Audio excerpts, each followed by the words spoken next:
ओडिशा में बीजेपी की एक तरफा आंधी है, लेकिन ये बड़ी खबर आ रही है सामने निकलकर। आंध्र प्रदेश में सहयोगी के साथ एनडीए राज्य में सरकार बनाने जा रहा है। ये बड़ी खबर है। ओडिशा में बीजेपी की एक तरफा आंधी, ओडिशा में बीजेडी का सुपड़ा साफ हो रहा है। ओडिशा में 21 में से बीजेपी जो है वो 18 सीटें जीतती हुई नजर आ रही है।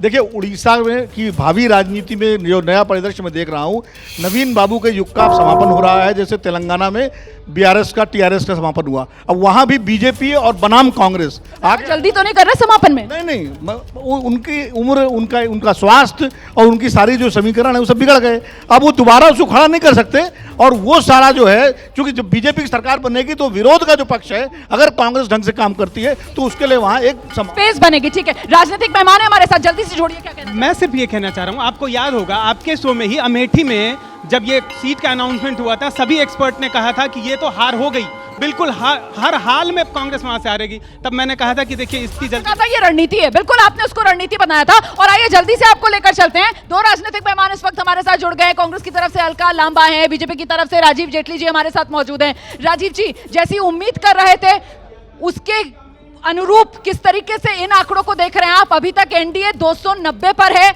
इंडिया 230 पर है। राजीव जी। बिल्कुल, देखिए एनडीए 290 पर है और हम जिस तरीके से लगभग एवरेज 14 से 15 लाख की पोलिंग हुई है, अगर उसके आधार पे देखें तो 290 से अभी आपको थोड़ी देर के बाद 300 साढ़े 300 प्लस जाता हुआ नजर आएगा।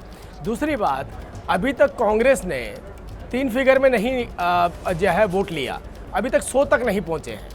तो क्योंकि भारतीय जनता पार्टी वर्सेस कांग्रेस भी करके देखेंगे तो कांग्रेस दूर दूर तक स्टैंड नहीं करती। लेकिन हैरानी की बात यह है कि हमने देखा जब कांग्रेस के 40-50 2019 में 303 पर थी और चुनाव आयोग का जो पिछला आंकड़ा आया आधिकारिक, उसमें बीजेपी 303 से घटकर सर 238 पर आ गई। और कांग्रेस जिसकी आप बात कर रहे हैं वो 2019 में जो 50 के फेर में थी सर, वो डबल होकर 100 तक पहुंच रही है ना? हाँ, मैं यही बता रहा हूँ। हाँ। मैं अभी मेरी बात पूरी नहीं हुई थी। मैंने कहा कि इनके लिए खुशी की बात हो सकती है। इनके लिए इसलिए खुशी की बात हो सकती है कि एक्सेप्टेबिलिटी आज भी नहीं है जनता में। एक्सेप्टेबिलिटी अगर आपके आंकड़ों को देखो तो भारतीय जनता पार्टी की है। 290 आपकी स्क्रीन पे नजर आ रहे हैं और एवरेज वोटर की जो काउंट हुआ, अभी तक काउंटिंग हुई है, वो 4 से 5 लाख या 6 लाख की हुई है। अरे भाई, अभी भी 10-10 लाख वोटों की काउंटिंग होनी है। विश्वास कीजिए, थोड़ी देर और रुकिए। जो फिगर हमने बताई है और आप ही ने अपने एग्जिट पोल में बताई है, वही फिगर मैच करती हुई नजर आएगी। बिल्कुल।